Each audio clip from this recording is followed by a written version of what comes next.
Welcome to the Mambo in the City Salsa podcast. My name is Ramon Montañez, and in this episode, bro, I'm going to take you on a journey with me all over New York City. I attended a few amazing events, namely tribute to Andy González, the tribute to Eddie Palmieri during the Unity Jazz Festival, as well as in Conjunto Imagen at the Atrium at Lincoln Center. That and more on the Mambo in the City Salsa podcast. So here it is. The new year started, 2026. I'm at work and I'm searching on the internet for something to do on a Monday night. And I came across this event, which was a tribute to Andy González. If you guys remember Andy González, many years with Manny Oquendo, many years with Ray Barreto, also Eddie Palmieri. You know, I looked on the Facebook page at the event flyer, and I'm like, damn, Lucas Curtis, Zakai Curtis, you know, Jose Clausel, Arturo Faro. I'm like, I'm not missing this, bro. So the thing was, the event was close to the end of the day at work, so 5 o'clock was perfect. And so I grabbed an Uber really quick, headed towards St. Peter's Church. And honestly, living in New York here, I never knew there was a church there on 53rd Street and Lexington Avenue. So when you walk in, it's like a balcony there, and you can see the inside of the church. And I saw the instruments set up, and I was like, wow, serious, this is nice. I took a seat on the side. I didn't really want to be all up in the front. I mean, there were photographers and videographers there, but I just like I said, church environment, and I'm thinking, man, let me just chill here, you know. So I find a seat on the side, and I sit down, and I have this cool pamphlet, a tribute pamphlet, which was really well done, and Felipe Luciano was sharing stories of Andy and Jerry González back in the day, growing up in the Bronx, their love for music, how they got from one orchestra to another, lo comienzo. And I get a tap on the shoulder, and it's Zakai Curtis. My brother Zakai Curtis. And I hadn't seen, man, the last time I saw Zakai Curtis was at Lincoln Center Outdoors.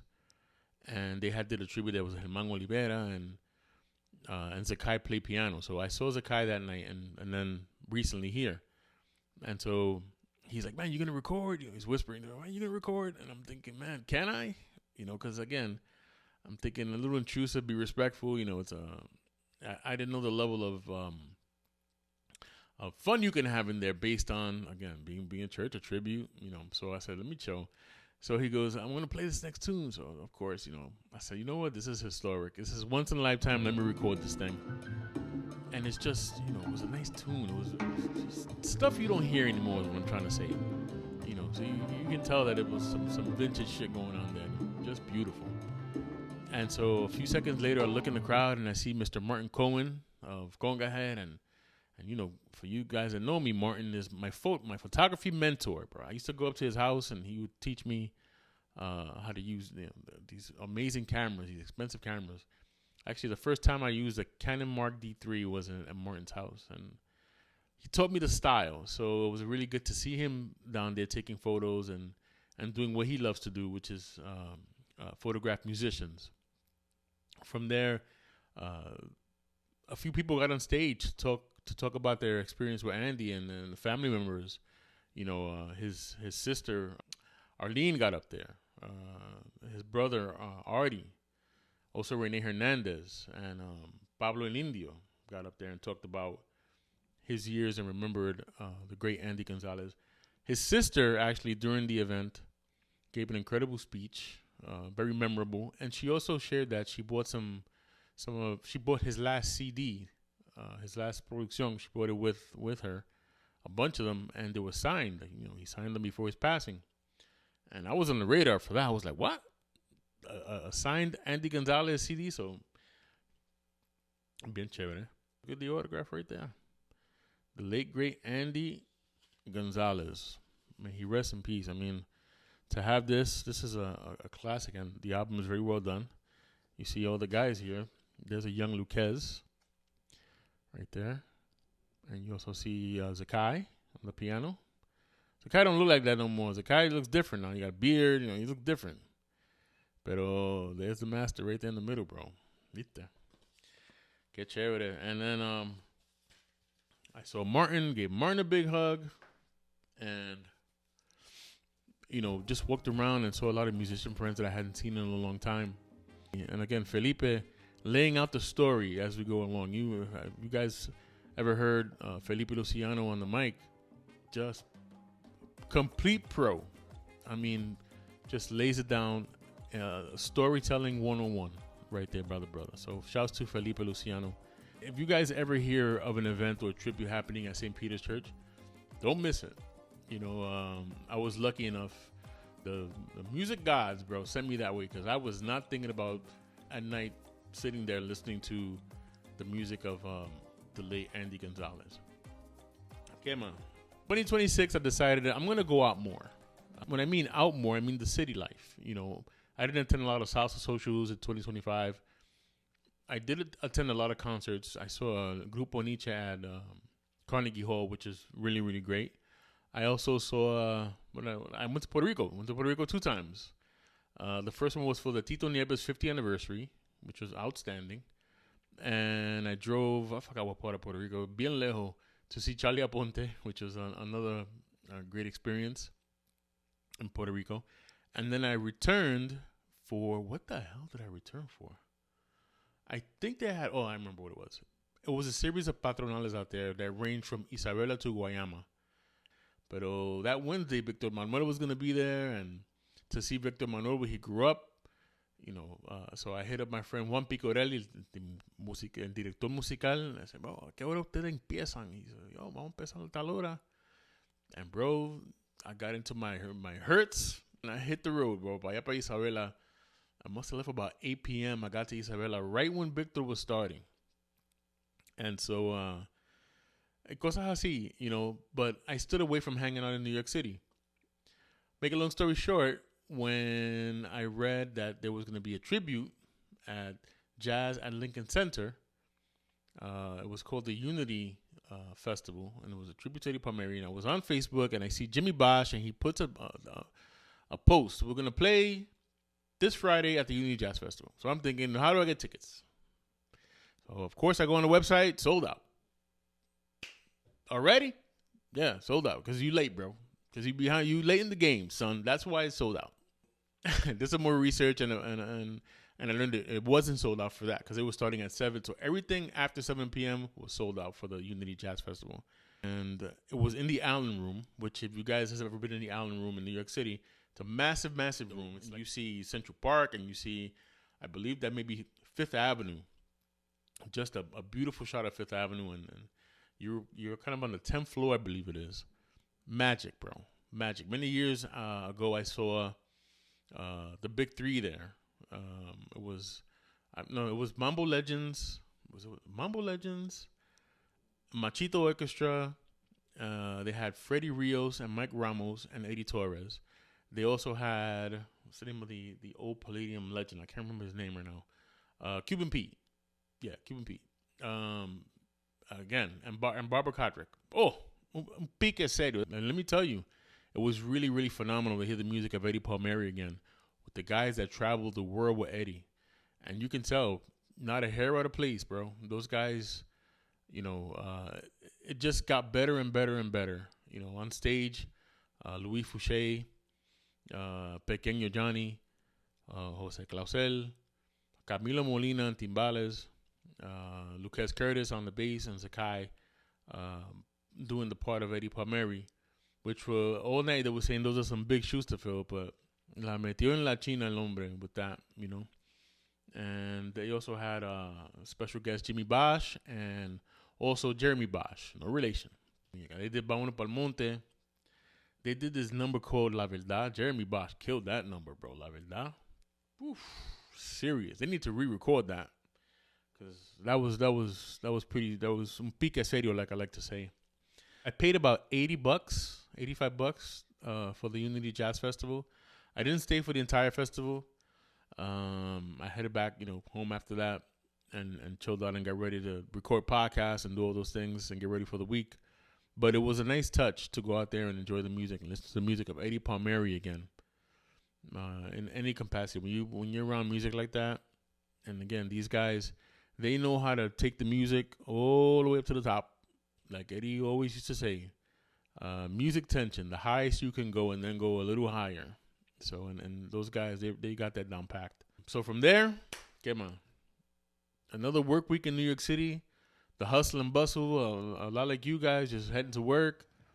and fighting through it and getting home and like where the hell does the day go when you're sitting in the office all day, right?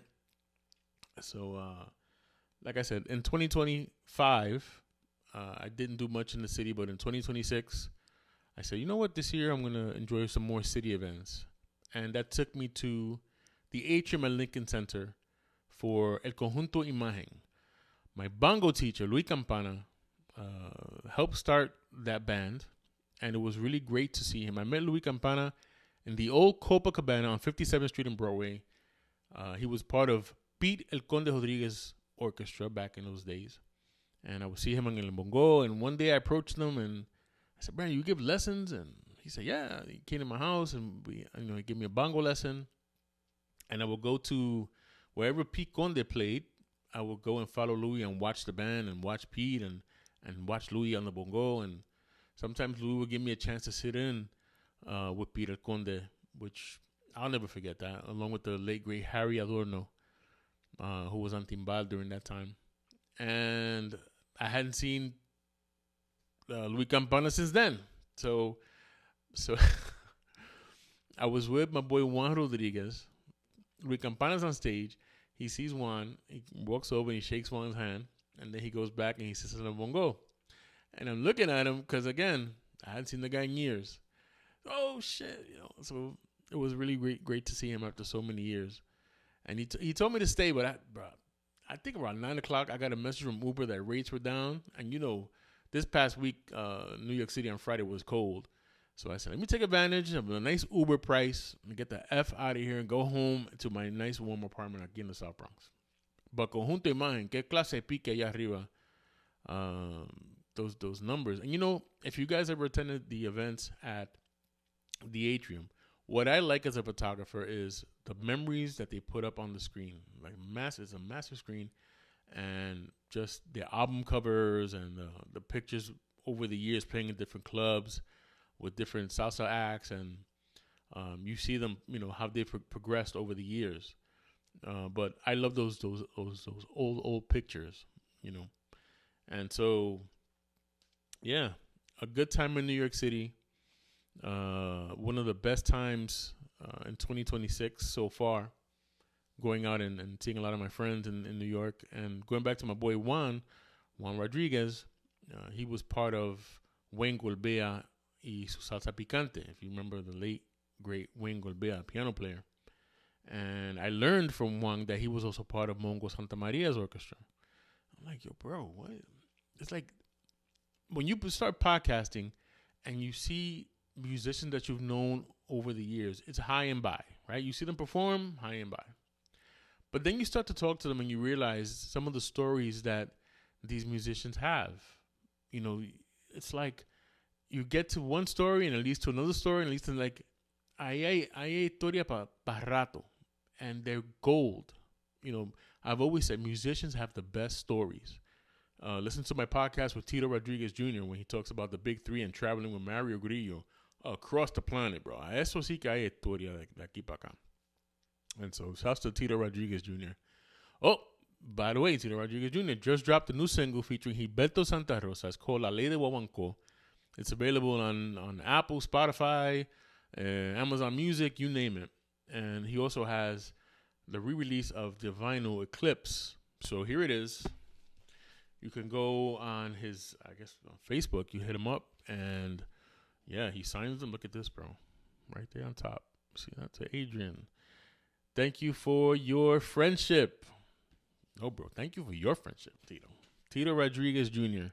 This is the Eclipse album. And again, listen, the musicians on here, bro. Eddie Montalvo, Ocal Hernandez. These are few and far between these days. So make sure that if you're able to get this vinyl, the Eclipse vinyl, this is the re-release of the original, bro. Mujer Erótica, ¿qué más? Banana Kelly, Acuérdate, Toby's Mambo.